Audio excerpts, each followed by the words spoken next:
Welcome everyone to another episode of Kiwi Talks. I am speaking to the managing editor of M2 magazine, Andre Rowell, who's going to impart me with his amazing knowledge and wisdom. How are you doing, sir? Very good, thank you. Very nice pronunciation of my last name as well. I never know how to pronounce it actually, but no, Really? It's very nice. It sounds, you made it sound regal. Regal. Mm. Yes. Did I pronounce it right though? Is that the main thing?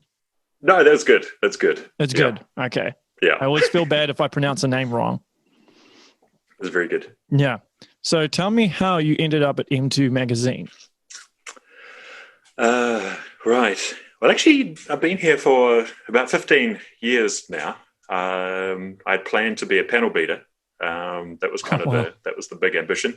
But somehow I sold an idea for a screenplay, moved up to Auckland, started working on it, and it just got one of those things that were shelved when it was like a co-production between Paramount and Silver Screen, and then it kind of got shelved. So there was a gig going with a brand new magazine that had hit the shelves, and a friend of mine started writing for it, and then I started writing for it, and one thing led to another, and then I got sucked into the world of publishing. Wow. Because that seems very different from writing screenplays. I suppose writing for a magazine. Yeah, it is. I mean, it kind of is, but it's really, it's about storytelling, and it's about observation, and it's about ideas, and it's about, relaying kind of human. I can feel that we're going to go on a tangent very quickly, but that's all good. That's what this is for. There are certain universal truths which you can explore in film and storytelling, and magazines are really beautiful. Kind of fits with my short attention span as well, because you get to kind of see through a concept really quickly and then share it out with an audience. And this was pre-podcast days, of course. But no, it's been really cool. It was never really, as I say, in the career pathway plan for me, but it's been an amazing journey, and you'd know from your podcast experience as well, but the people that you get to meet along the way, it just opens up a whole new world of thinking and ideas and concepts. It's been amazing. Yeah, for sure. So how do you condense everything? Because with magazines, right, you've probably got to fill a certain amount of words, or you've only got a limited amount of words to convey a certain article, or opinion piece. I would sound much smarter if I could remember who I'm quoting, but there is that old quote about, I would have written you a much shorter letter, but I didn't have the time. It's that kind of thing. It does take time to condense things. And I think the cool thing as well is that, I mean, when we got into print, 15 years ago, people were talking about the death of print then. So obviously I'm not a very smart person when it comes to business decisions or career pathways. But at the same time, we've been growing the digital base as well, which gives us a really cool kind of connection to the audience as well. So that kind of connects with print. Print is very broadcast, but with the digital world, you're getting instant feedback. So you're able to continuously iterate. You're able to work on the headlines, the cells, the descriptions, and also the content, of course. But I think sometimes it is, it's about continuously just kind of working stuff that's not really answering your question, but part of it is just experimenting. And then if it's short form, long form, it's all part of it really. And I think also it doesn't necessarily need to be condensed all the time. Like, who would have thought that you would have been tuning in to watch Joe Rogan spend 3 hours talking to a dude while drinking whiskey and smoking pot, it's pretty crazy that he's the most popular podcaster in the world, and his podcasts are easily, the length of a Peter Jackson film. Yeah, isn't that mind-blowing? Yeah. I don't know how he could talk for that long.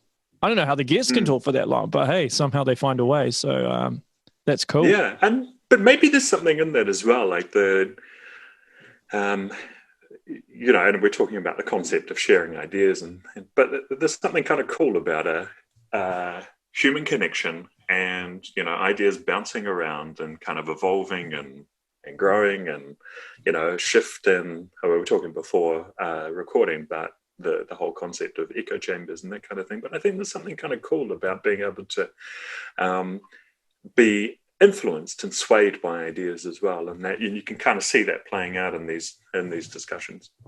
Yeah, it can be a double-edged sword, unfortunately, but it can be a great thing as well.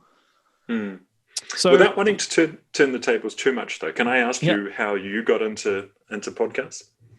Oh, well, prior to it, I was a musician. So I was a musician. I did hip-hop producing as well. And, I did music videos and visual effects. And this kind of felt like the natural progression from that, because I was kind of getting over it. And I already knew quite a few people. And I'm a bit of an extrovert. I like talking to people anyway. And so I thought, why don't I just start one, So it kind of went from there. I'm the type of person, though, that once I get into something, I go 110%. Hence why I'm probably at 58 episodes in, with this thing. And you got all the gear as well. It's inspiring. Yeah. So I'm always about going hard or going home, So yeah, I built this studio here. So this used to be my garage, actually. And then I subdivided it and then built all of this. Obviously looked into the gear and how much it was going to cost. And yeah, here I am. I think all this stuff here is about $1,000. Just the mic, the boom, shock mount, and the mount here. Yeah, it's about $1,000 just for that. But yeah, it's good stuff. Do you feel like you've evolved? Like, do you feel like you've broadened your thinking based on the interviews? I'll give you an example. So last year I covered the local elections here in Hamilton. So I spoke to a lot of local politicians, and I don't know that much about politics. I just don't. But obviously when you're getting someone on, depending on who the type of guest it is, you might have to do a substantial amount of research. So by researching a lot about politics and then speaking to them, I felt like after a month, I was way more clued up on politics from just a month from all the previous years combined. And that's just with political episodes. So most people that I speak to, by the end of it, I'm like, wow, okay, I've learned something amazing here. And I've been doing this for over a year now. And my thoughts on a lot of things have changed, views, and I wouldn't say my morals, but I'm a lot more open to things as well. I'm not sure if you feel the same after speaking to people. Would you have described yourself as conservative? Maybe once upon a time. Not so much these days. Maybe when I was younger, but I think I was very religious when I was younger. So, and I think the way I was raised and the environment that I grew up with, and I was only exposed to a particular viewpoint. And as a result of that, I felt like I probably was more conservative. But you don't know what you don't know. So if you're a product of your environment, a lot of the time, I feel. And I think by venturing out of that environment, you learn a lot more. Do you feel the same? Yeah, and I think just as you're talking about that, I'm starting to kind of circle back to the point of the conversation as well. But as media and as purveyors of podcasts as well, we play a role in that. I mean, you'll have kids growing up now who part of their impression of the world might be guided by the conversations that you're having, or if they read one of my articles, that will help open up maybe a porthole into something. So it's kind of, there is a lot of responsibility as well. Yeah, and I think about that. I'm very, very much aware of that. And I take it quite seriously, because I know, I won't use names, but there's some certain individuals in the media space that have a very narrow viewpoint, or they view things through a very narrow lens, and they'll give their biased opinions, particularly when it comes to politics. So they'll be either, very Labour leaning or very national leaning.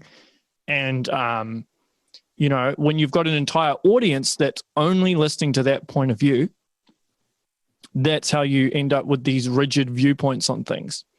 And you see it a lot in places like, say, America, where you can have an entire news channel that's just devoted to a particular core group. And the best way to counter that, I think, is to bring those different viewpoints together so you can have an actual discussion about it, or being open, or particularly the media person who is speaking to these different people, being open with questions. Like if I spoke to a Labour politician and the way I approached them was different to a national politician, then you'd start to see that I might have a biased viewpoint, but I try to treat everyone the same. Whether I do or not, I don't know. You'd probably have to ask my audience about that. But I do feel that that's very important. It weighs heavy on me. What is it? With absolute power comes responsibility, or what's the saying? With power comes responsibility. I don't know the exact terminology. You're talking about the Spider-Man uncle quote? With great power comes great responsibility. Yeah, that's the one. I knew you'd finish it for me. I couldn't quite remember it, but it is interesting. I mean, we're getting into a whole, like, we could spend hours talking about echo chambers and American politics and galvanization of audiences and all that sort of stuff. So, of course. It's a fascinating space, but it's also a frightening space as well. And it's becoming harder, I think, for traditional media to, because I mean, you kind of, for a part, you're monetized by what the audience wants. So you've got to respond to what the audience wants as well. So it's kind of through the tango thing. That's right. You know? That's right. You know, you've got to put food on the table. So if your viewpoint changes too much, then you might lose that audience and therefore lose your income. So I suppose sometimes you can almost be trapped in the viewpoint that you have just due to monetary reasons. It's quite interesting. I think also that I wonder if sometimes we tune in and you know, I'm, as well as creating media, I am a consumer of media as well. And I wonder if sometimes, you know, if you have an idea or a particular mindset, like, you will consume the media that reinforces that supports that, the opinions that support and reinforce that. So then it becomes... Totally. I mean, you could easily go on Google and type in something that automatically validates what you believe, particularly, you know, because there's so much information out there, a lot of misinformation as well. Do you have to research a lot before you post an article to make sure that it's 100% accurate? Yeah, I mean, we're very conscious. We don't always get it right, but we are very conscious about being balanced, but also... I mean, we're an independent, so we have to take a stand sometimes. And one area where we take a stand is that we are very, you know, tonally, we're very optimistic and also pro-business as well. Like, I think that business has huge opportunity and huge power to be able to create social change, often where government can't, you know. So I think sometimes in the media and, you know, you can see the beat up with landlords and stuff like that at the moment. But I think sometimes business is given a bit of a hard run by some media. So we're very, you know, we try to be optimistic. Also, the negative news stories get a lot of run, and I think sometimes they become self-fulfilling prophecies as well. When you talk about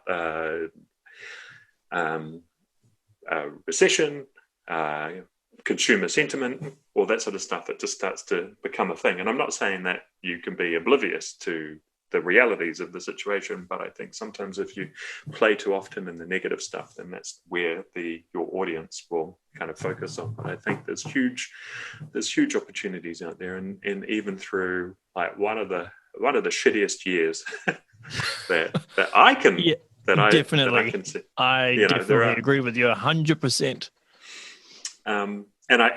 And again, I'm not wanting to paint kind of this rose-colored picture. I think I mixed metaphors there, but it is a very tough time for a lot of people, but there are still, I think there's still wonderful opportunities out there. And as a country, regardless of whatever your political leanings are, I think we have done really well. And we will, you can see that as well with our place in the world. I think there are many opportunities to come.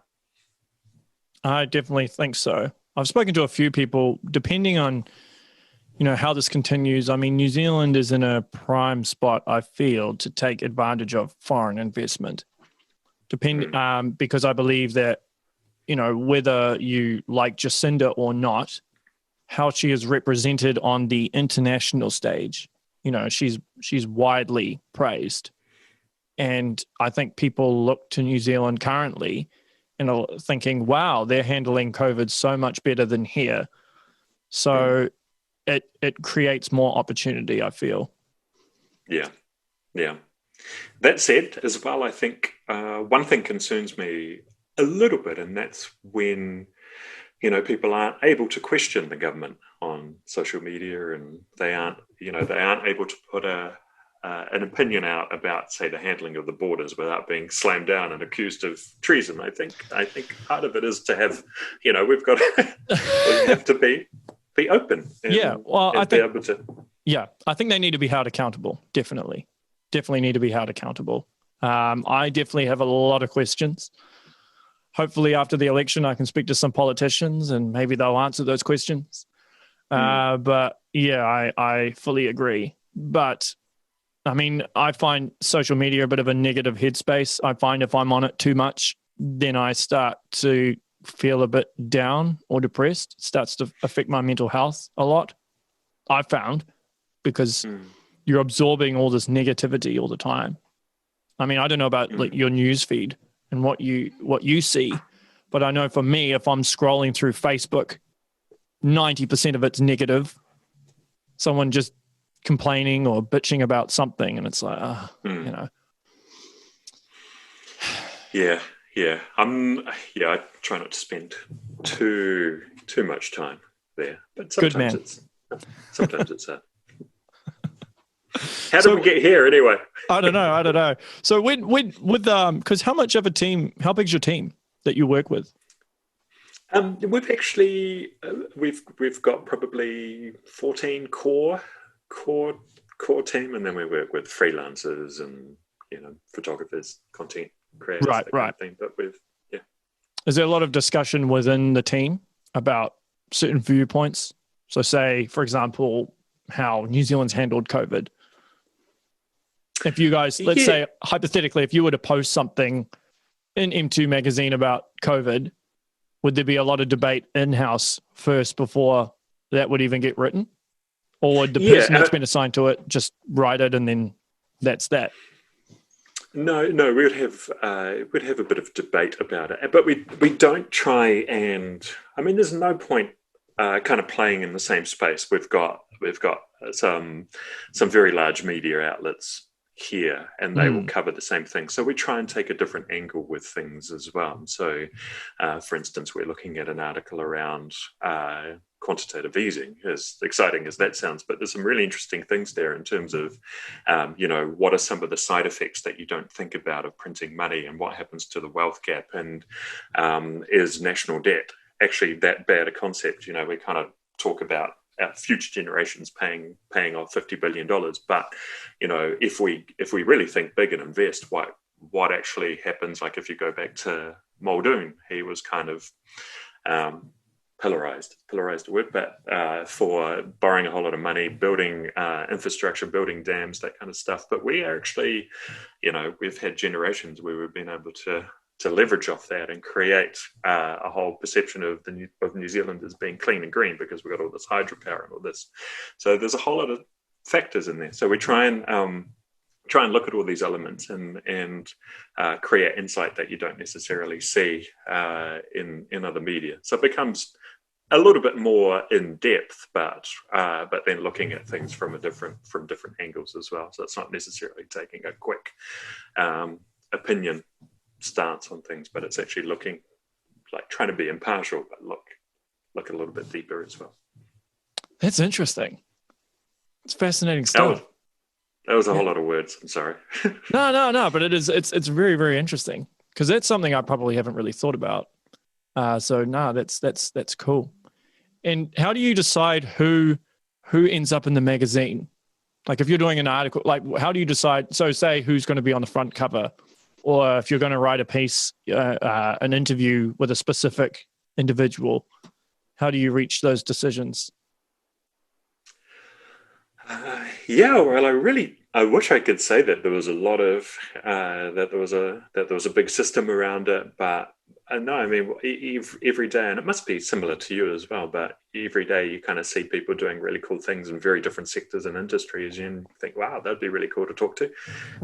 So that's kind of how we do it, and the cool thing is as well is that we've got regular publications and we've got digital and emailers and that kind of stuff. So there's always an outlet to be able to get across some of those stories and interviews. So it's this constant kind of thing. But it's really, it's a really organic thing probably, as opposed to like a systematic decision-making process. Right. So there's not someone higher up saying you need to talk to this person. It's more of an organic process, and you think, this individual, and then you'll go speak to them.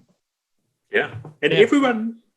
By everyone has a story, everyone's got something to share. But I think we are like going back to the, by the way, I am mocked in the office for being Mr. Optimistic. Everything's going to be great. And I understand that that doesn't always work out that way. But I think there are some amazing people in New Zealand doing some flipping awesome things across a whole range. I agree. Totally agree. I think we're underdogs in a lot of areas, and I think we have a lot to offer. I mean, you think of in terms of what we've achieved on the world stage within certain industries, the All Blacks, obviously one of the greatest sports teams of all time. People like Israel Adesanya and the city kickboxing guys, what they've achieved with MMA, and even obviously individuals like Peter Jackson, Taika Waititi, in terms of directing film, visual effects like Weta. And that's just stuff I can think off the top of my head. So I imagine there's a lot of different industries. Peter Beck, he's another one. So, there's a lot of different people out there in a lot of different industries that I think have a lot to offer. I think people just think because, there's only 5 million of us, we're quite limited, but I think we can achieve a lot on the world stage. It's just given that opportunity, right? That's all about. Yeah. That's all it's about. Do you see a tall poppy thing? Do you see that from your perspective? Yeah. I hate it. But yeah, I do see it. I mean, I wouldn't say every single Kiwi is like that, but I definitely know some people who are like that. And usually it's a result of their own insecurities or their own environment. Because for some people, it's very hard for them to get out of their comfort zone and to take a risk. To the fear of the unknown is too much for them. So if they see someone else getting shine, it's almost like an attack on their ego in some ways. So I don't like it. I mean, I try to encourage anyone. I've always got a sense of appreciation for anyone that's a risk taker or that's trying something new. Whether it fails or not, who cares? At the end of your life, when you get to the end of it, you can look back and be like, well, I tried this. I mean, I try stuff all the time, and, some of it works, some of it doesn't, but at least I know I gave it a go. There's probably a couple of kind of things that you touch on that are important to talk about. But the concept, that's interesting, because the concept of someone else is getting praise, it doesn't necessarily diminish your potential. It's like a zero-sum game where there's only so much success to go around. It's a kind of a funny concept. And the other thing is failure as well. I mean, it's intrinsically connected to success as well. And I wonder if we need to kind of get our heads around failure a little bit more as well, as part of the process, Yeah, you look at I can't think of any individual who's had the success they have had without failing, at something at some point, because the failure, you learn a lot from failure. You know, it makes you stronger. It can actually drive you. It can teach you patience. And you usually, there's a good learning lesson there, I feel, from it. And you learn how to adapt and be like, oh, okay, well, I did this wrong. I know how to fix that and adapt going forward. I mean, I'm not sure about you, but every podcast that I do, and this is just the creative person in me, but every podcast I do, when I'm looking at it back, looking back at it, I always critique everything. I'm like, oh, no, I shouldn't have said that, or my mannerisms, or, you know, I said this too much, or whatever, you know, but that's just the creative person in me. But by doing that, I get better at it. So I think it's important. Failure is important. Yeah. I'm glad you do that, because You do I find that? it very. I find it very difficult to listen to myself for a start, but I'm always. Yeah, I used to be like that when I first started. I was like, "Is that how I sound?" But you kind of get used to it over time. Well, that's all. You know. That's what we're talking about with failure as well. Like, the more you keep trying stuff, the more you learn from it. Yeah, for sure. Closer successes, hopefully. Yeah. So I was reading about the M2 summit, because I've never been to one of these things. So what actually happens at an M2 summit? Well, it's really like, I was gonna say something hopefully funny, but I won't. No, it's just like the magazine coming to life, really. So it's just the people that we would interview getting up on stage and either being interviewed in front of an audience or getting up and presenting.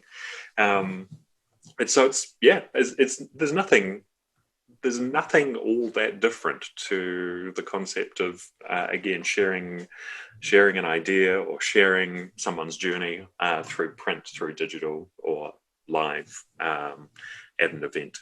It's just in the same way that a magazine is curated.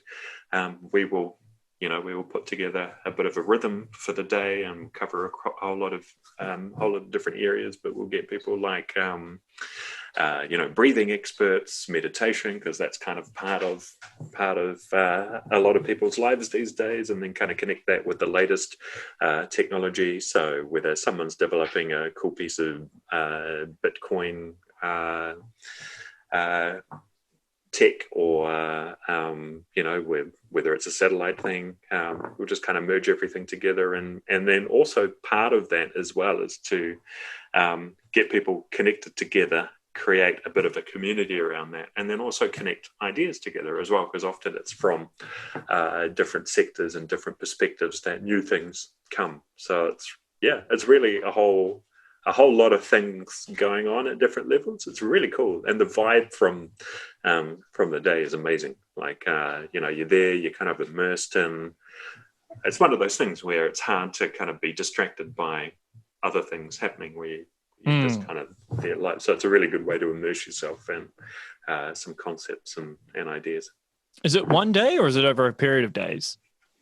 No, it's a 1 day thing. Okay. We kind of, we've been experimenting a little bit with the timing, but we run it all day. So it goes from 9 till 6 with a bit of a cocktail thing and some lunch in between, and so plenty of time, as I say, to do the whole looking up at the stage, being immersed in concepts, and then going out and networking, and hopefully going out and creating new opportunities as well.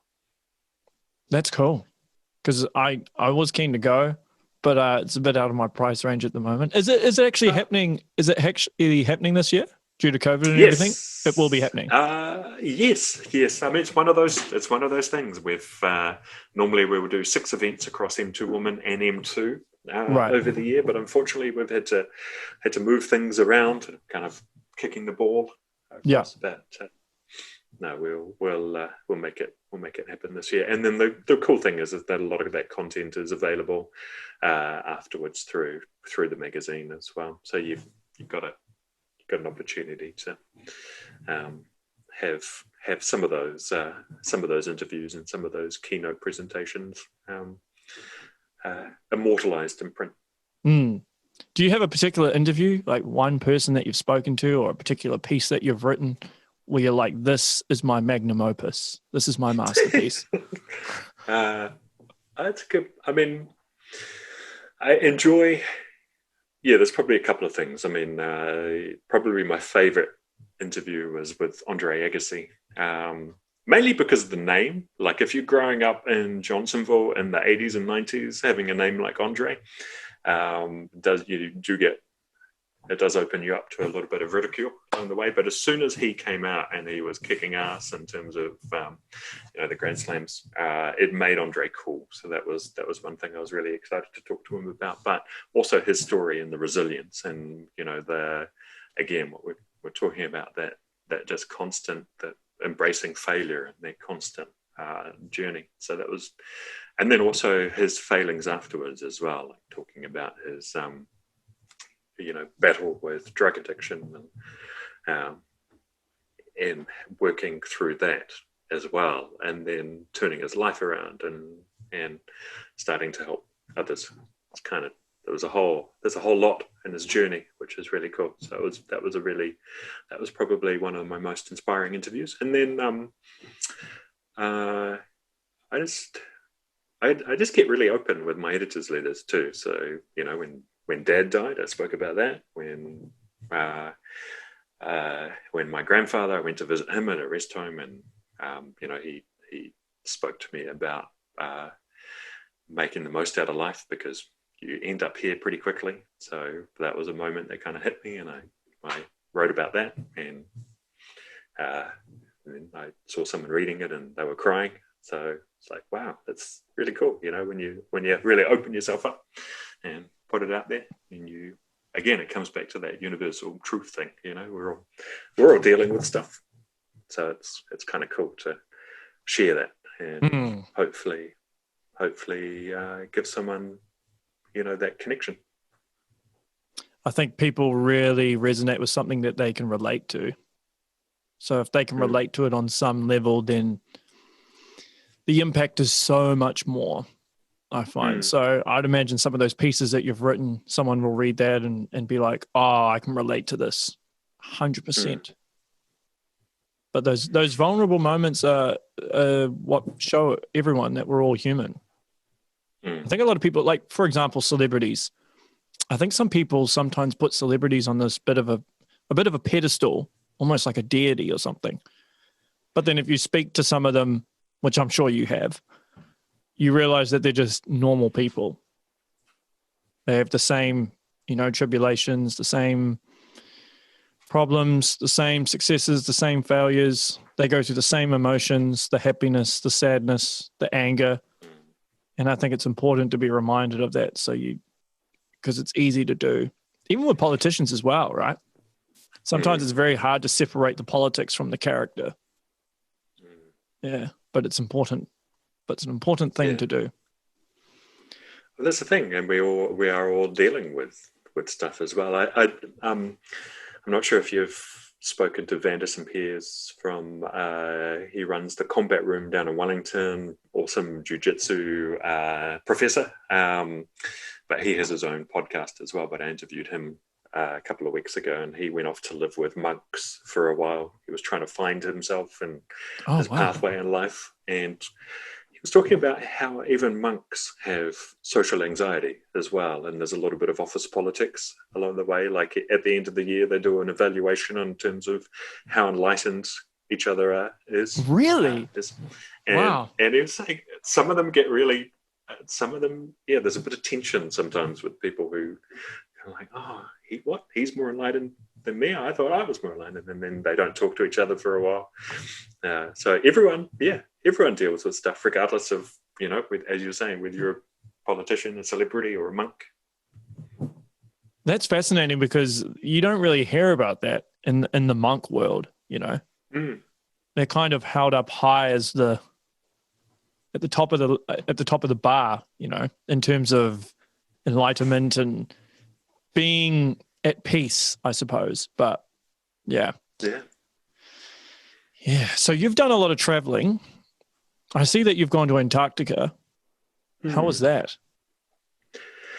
Yeah, that was kind of crazy. And again, it links back to the whole edit, editor letter thing as well. Like we were going into Australia, we're sending magazines into different airport lounges as well as part of it. And I got a phone call one day by an Australian entrepreneur who had just happened to hired a boat to go into Antarctica, and his idea was to get over 100 Australian entrepreneurs from different areas, different sectors together, go to the edge of the world and kind of talk about business and the economy and create new opportunities. And he said, I've been reading your magazine and your editor's letter for a couple of years, and I feel like I know you, and I want you to come to Antarctica and be a part of this. Wow. I was racking my brain trying to see if I recognized the voice and if it was a friend playing a prank, but it was true. So I went along and represented New Zealand, but that was cool. How long was that for? It was about 14 days all up. So there's a bit of travel to get to. We went from South America and then down the peninsula. But one of the, I mean, it was amazing. Like it's life-changing. Just the sheer beauty, let alone what was happening on the boat, and then talking about the whole entrepreneurial, different sector thing. But just being surrounded by that, I mean, that level of nature, it's profound. Penguin shit does smell quite a bit, by the way. That was one thing I wasn't really prepared for. Like you think is it worse than cow poo? Yeah, it is. Yeah, it's insane. Like all these penguins just kind of sitting around in their own crap for ages. But that was one thing I hadn't expected. But it is just the sheer beauty of it. It is profound, and it really, yeah. As I say, it is a cliche to say that it's life changing, but it is like a shift in perspective, and just that connection to the planet. It's amazing.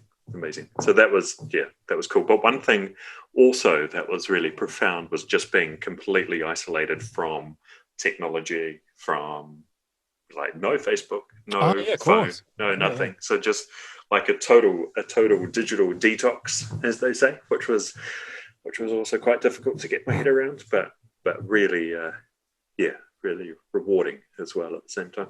Did it get easier over time though? So say the first few days it was difficult, and then after that it got easier? Yeah. One thing, people started going a little bit nutty as well though with the, because you got the, depending on the season, but it was like very long days. So it'd still be light at, it was light most of the time. So people kind of started to stay up all hours and get out of sync and stuff. So that was kind of an interesting psychological experiment too. But then also just having a whole lot of, I'm pretty laid back, pretty introverted, but having a whole lot of really extroverted alpha entrepreneurs all in the same boat together was kind of fascinating as well from a psychological observational perspective. So you just sat back and observed the alphas and like, who's going to win this battle? Yeah, and it was like that. Yeah, but at the same time, like really,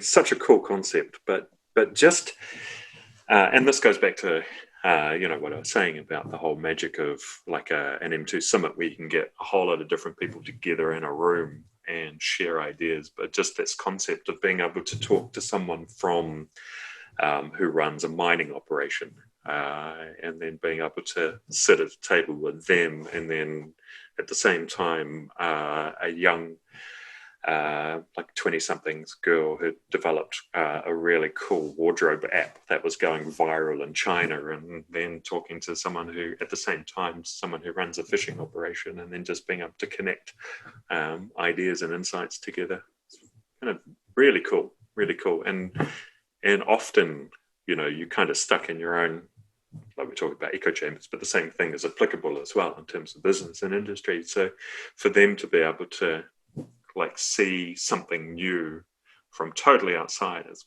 quite cool. So you could see lots of kind of shifts happening, and then people kind of joining together, joining part of a tool from this industry with another tool, and then creating something new out of that. I mean, a very basic example is someone who developed some really cool VR and 3D body scanning technology, joining up with someone who was running a really cool conferencing business, and then so being able to, like, very applicable these days, but being able to bring some of the VR kind of world into the conferencing world, so you can go and have virtual meetings. And this was 5 years ago as well.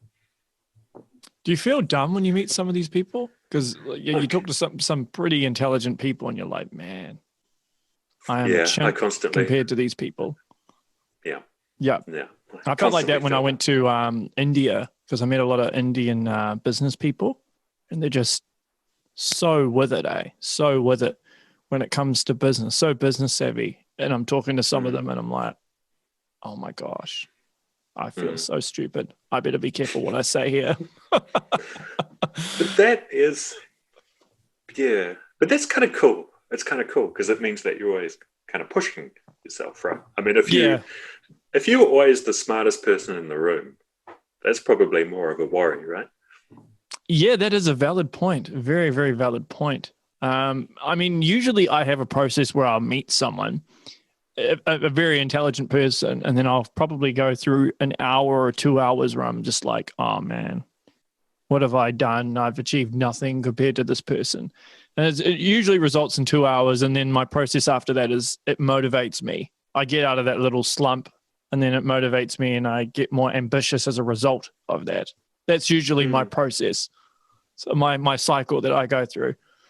But I'm not sure if you're the same, or if you're just like, oh man, you just all go, like you just take all the energy and you're like, yes, I'm going to take what they said and apply it to my own life.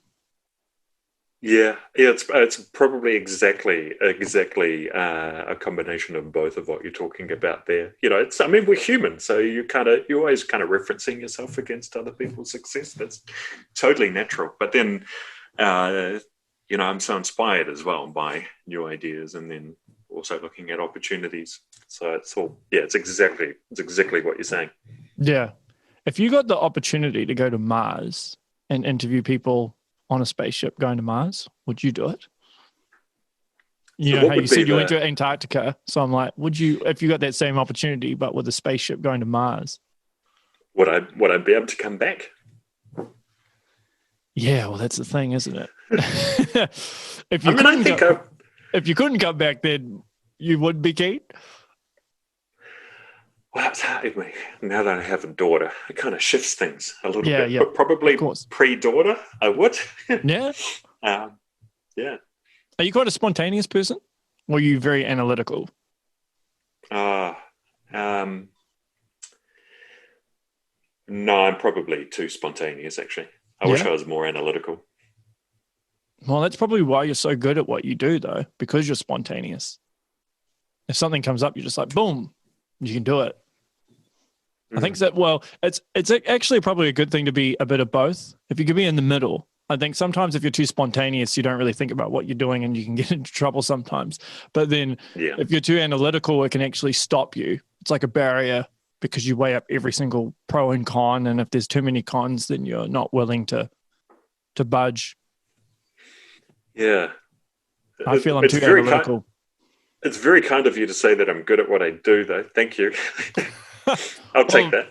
Well, how long have you been doing it? You wouldn't be able to do what you do if you had for as long as you have, if you weren't good at it. Surely. You can't tell me you've been winging it all this time. And it's just a fluke. I think I always had that imposter syndrome that people talk about. But I think that's also not a bad thing as well, because you keep pushing yourself and trying to be better at what you do. Yeah. I know you have a few passion projects when it comes to the Cook Islands. Can you elaborate on that a little bit?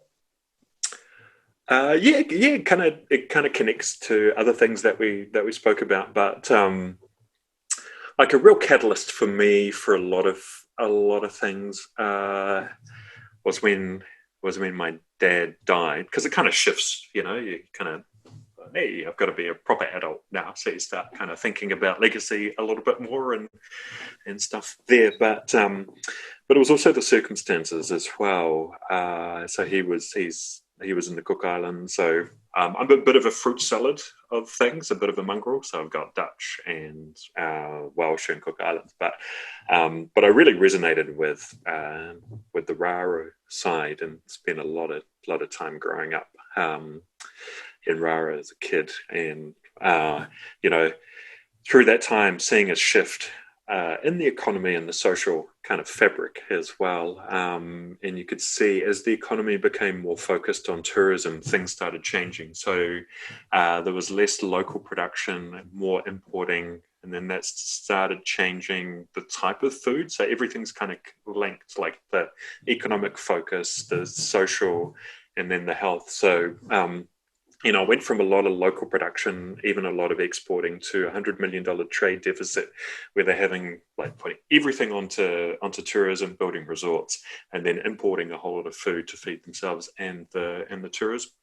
And the type of food started changing, and so that started changing people's diets, and this is very symptomatic across a whole lot of communities and a whole lot of islands. Like nowadays, you've got a quarter of the population has type 2 diabetes. In places like Nauru, it's 40% of the population. And so, really, and that starts to have really profound, again, social stuff. Like when you have men dying in their 50s, you have a totally, like, people aren't necessarily saving for retirement because there's not necessarily an expectation that you'll get to retirement. So it starts to shift things, and then that opens up a whole lot of stuff about intergenerational wealth and or poverty. But this started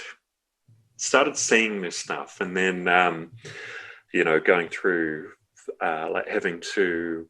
At one point, I had to smuggle fentanyl into Raro in a meat pack because my grandmother was allergic to morphine. She could only have fentanyl, and the nurses didn't know how to administer that and didn't see a doctor, so I had to learn how to administer fentanyl. And I was thinking, this is kind of crazy that, in one of the New Zealand realms that we've got health care that seems below third world standards in a way, and especially where a couple of blocks away you can go to a luxury resort and drink cocktails and that kind of thing. And it's kind of a weird thing. So I started looking at what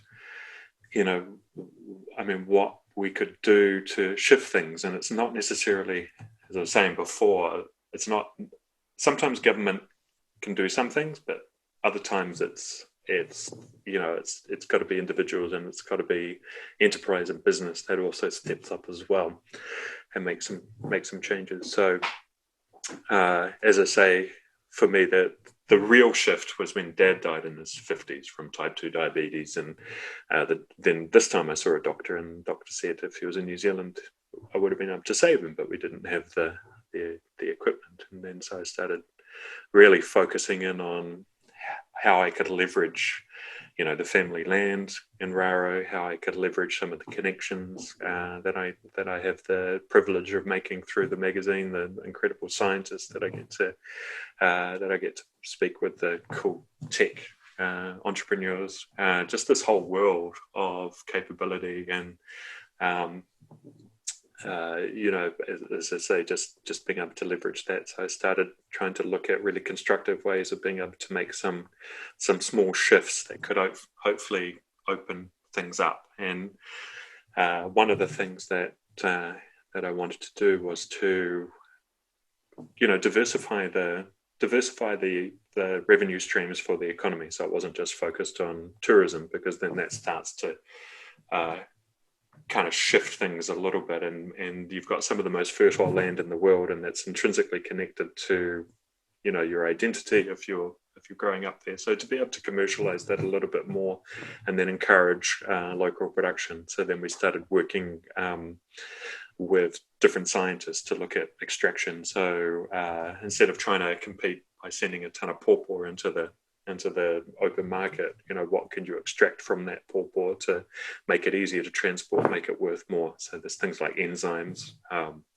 which are incredibly valuable, and then you add them to another product, and then you've got other potential for brand margin as well, and the whole origin story thing, which is becoming more valuable these days as well. So that's kind of one project. It's all non-profit, leveraging family land and the research and the processing that we're able to leverage for that. But the main thing is that it's opening up a pipeline for local entrepreneurs to get their land going and create a wider market for them beyond just the market. So that's one thing.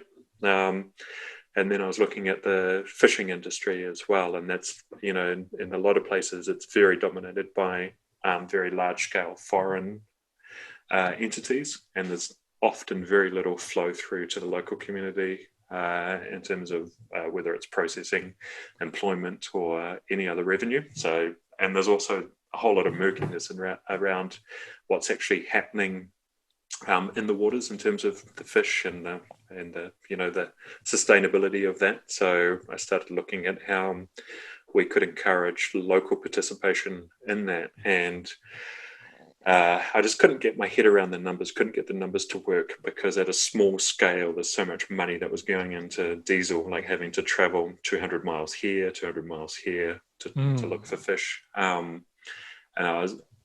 I looked at what the skippers were using, and it was low resolution sea surface temperature data. So just, because we had been interviewing, again, people like Peter Beck and cool scientists using satellite imagery for different things, started wondering if we could start layering different metrics together. So looking at some satellite data to see where phytoplankton is, or looking at machine learning to pinpoint the difference between bird life and breaking waves. So, if you start to layer in phytoplankton, bird life, even high-res optical imagery of fish movement and that kind of thing, you start to get a much more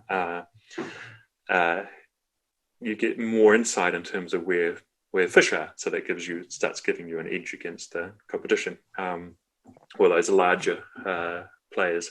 So that was one thing, but then we realized that we could use this as well for other insights, and that opens up the whole world of climate change monitoring and sea level stuff. And so then that turned into a whole other pathway. So it's interesting. It keeps evolving.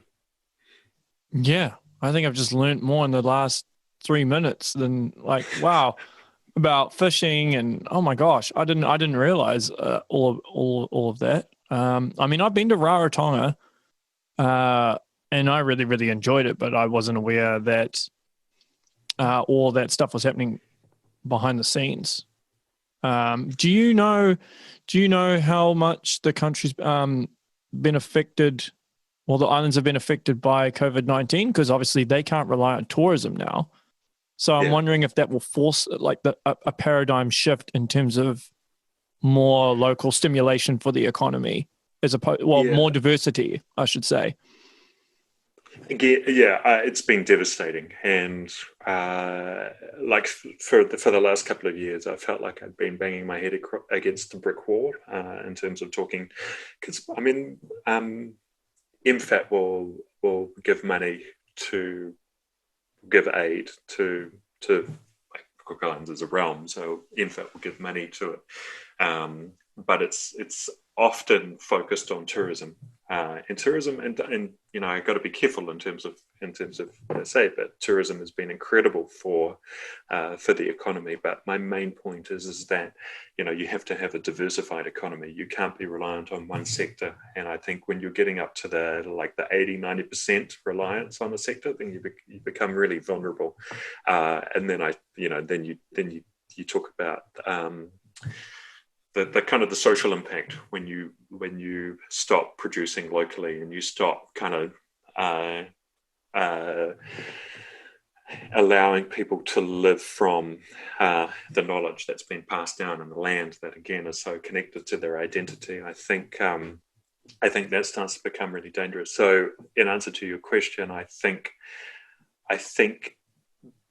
there's some good and bad at the moment. I think a lot of people are hurting, but there will be more focus on getting some diversity back. But what worries me is that it's going to be very tempting to follow the money, and the money at the moment is like seabed mining. And so if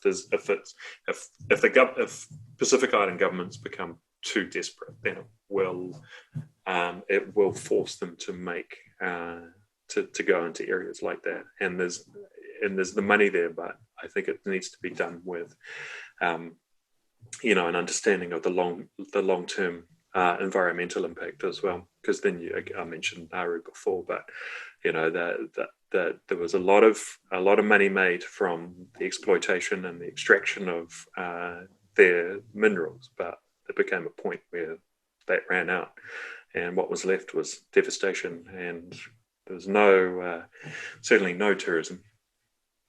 Yeah, well, there's probably a similarity between the Cook Islands and, say, a place like Queenstown, where you've got a majority of the GDP that's made up from tourism. I think the only good thing in Queenstown's case is at least people in New Zealand can still fly there, so there's some domestic tourism. But that's not the case with the Cook Islands. Do you also feel like a lot of governments think short term because, they usually only have a certain amount of years? And I mean, I'm not sure how the system works in the Cook Islands, but I do feel that a lot of governments think short term as opposed to long term. Yeah, such a good point. I think it's very difficult to get away from that. That's why I really believe in the power of individuals and enterprises to be able to do things that government can't do. And so this is really setting up long term. And you've got a kind of indigenous perspective as well that is very much focused on generational, like a total reverence for ancestors, but then a real long-term view in terms of future generations, which I think is kind of interesting in a business sense. But when you can get like Pacific Island businesses coming up with that kind of framework, that's interesting in terms of a long-term relationship with the environment, the resources, and that stuff is very difficult for government to to implement. Yeah, for sure. So are you planning to go to the Cook Islands after all this is over to do some more work there? Yeah. How often do you go? This year hasn't been, but obviously, normally it'll be a few times a year. Okay. And how long do you stay usually? A couple of weeks? Yep. Yeah. So we've got a place there, and but so much of it is really working with. There's a lot of the research and scientists are here, some around the world. So it's about kind of most of my work is really via the phone or Zoom nowadays. You can't make any of them come with you? Like, come with me to the islands. Yep. Well, sell it as a holiday. Working holiday. Yeah. Yeah. Yeah. Well, that's the plan. That's cool. I mean, like, that's so cool what you're doing. I'm probably, next time I go to Rarotonga, I'll probably end up looking at it through a completely different light due to this conversation. Well, I don't want to taint it at all, though. No. Of course not. But I think it's just very easy to just get caught up in the whole Rarotonga tourism paradise, on an island when there's so much more to it. So it's good to be aware of this stuff. And in the back of my mind, I'll probably be like, wow, I want to support the local economy more while I'm there. Yeah, well, it's interesting. I mean, even you can see it here as well in terms of supporting New Zealand. I mean, it really grew out at this time. But I think what I've seen, and again, the Cook Islands for me is only kind of the seed of the concept, because that's where I've got the connection. But I think it's applicable in so many communities, and so I've started kind of thinking. I mean, like even with the satellite stuff, it's really about creating transparency over an environment and creating data sets that give people the ability to be able to observe and really work and have a better connection to their environment. But that kind of like that power is applicable to so many environments, and even in New Zealand, like you have communities with incredible natural resources, but are often commercially just out of sync with the rest of some of the bigger neighbors, so it's nice for communities to be able to leverage the resources that they've got and have some control over that, and there's a huge amount of dignity with that as well. So it's very much as I say, for me, seed is Cook Islands, but it's a universal kind of thing. I think the best countries that'll come out of this whole COVID-19 thing will be the ones that can adapt, really, and diversify, and not kind of just revert to how they were before, I think. Because I think some things are definitely going to change once all this is over. I think there'll definitely be a before and after. So we're living in a moment in history, that's for sure. Unprecedented times. Yeah, it feels like it. And I try not to, because I'm not a economist, so I don't. Well, you're an optimist, not an economist. I'm an optimist, but I don't know. I don't know too much about the benefits of globalization and that kind of thing. But it's interesting. It's interesting the shift back to maybe some more nuance in terms of smaller trade and supply chains and that kind of thing. It's interesting. Well, everything is interconnected. That's the thing. Everything's interconnected somehow. I mean, I've had chats with politicians about it, right? But if you think about it in terms of every time a politician allocates resources to something, they're taken away from something else. So everything has a cause and effect. So it's just going to be interesting deciding on where funding gets allocated. I don't want to be. I'm glad I'm not the person to make that decision. That's for sure. Yeah, but and again, we'll go back to the power of small enterprise. But I think there's so much opportunity for people to start stuff up that has a commercial kind of thing to it, because it's sustainable, but then has positive impact socially or environmentally or kind of thing. So I think in a lot of ways we can sit around and we can wait for the government to allocate money and do stuff, or we can start some stuff, and it doesn't need to be big. It can be small, but can still have an impact. Yeah. Well, you're a well-known guy, so I'm sure you can sway a lot of people, swindle them into doing something, I'm sure. The power of your awesome negotiating skills, I'm sure. Well, I don't know. I mean, you've heard me talk for an hour, so you'll know that I'm not that articulate and I'm clumsy, but I think people are drawn to, a vision and the idea of being able to be a part of something that makes a difference as well, which is really cool. But I can sense your genuineness, and you are articulate. I can sense that you're genuine. So use that. Definitely use it. Okay, thank you. Okay, if this doesn't work, I'll get into my tip for you. There you go. If this doesn't work, I'll get into selling cars. Yeah, well, you could be a salesman. That could be your other job.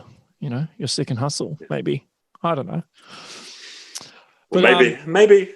Yeah. Oh, that's probably a good place to wrap up. If anyone wants to follow all the M2 magazine stuff on social media, are you guys on everything? Twitter, Facebook, Instagram? Yeah. Yep. All there. Yep.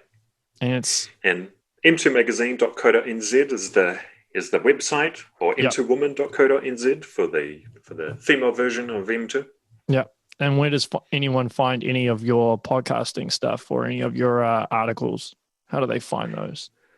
Yeah, so the podcasting stuff is all, we've got a page on the website, under videos and podcasts. So that's there. And then we've also got a paywall version so you can get good old print. So that's available at the supermarkets and good bookstores. But we've also, everything is available online as well through a very accessible paywall. Yeah. Do most of your sales come from digital now as opposed to physical?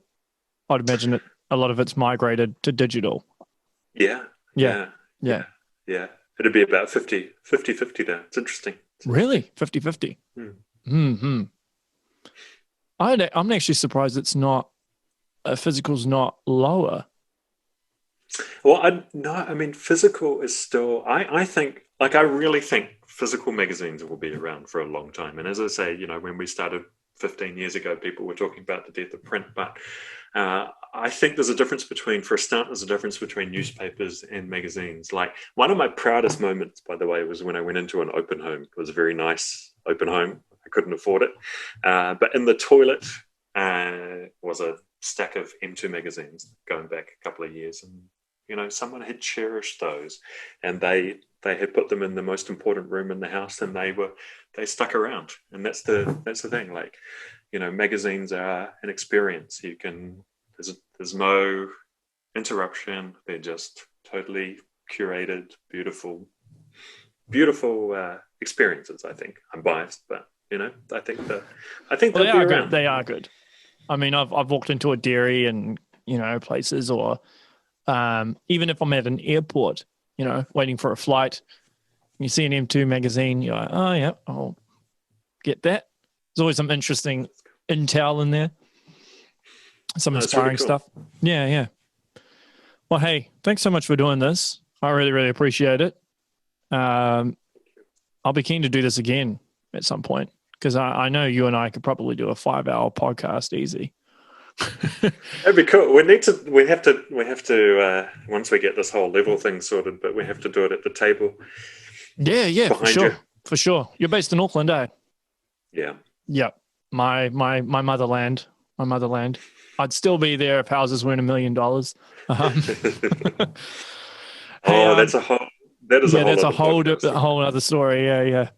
Cool. Well, that's the show, everyone. Make sure you share, like, and subscribe, and definitely keep an eye out for anything that Andre's doing, because he is the man, as you can tell from this podcast. So, yeah, that's the show, everybody. Thanks a lot. Until next time, stay safe.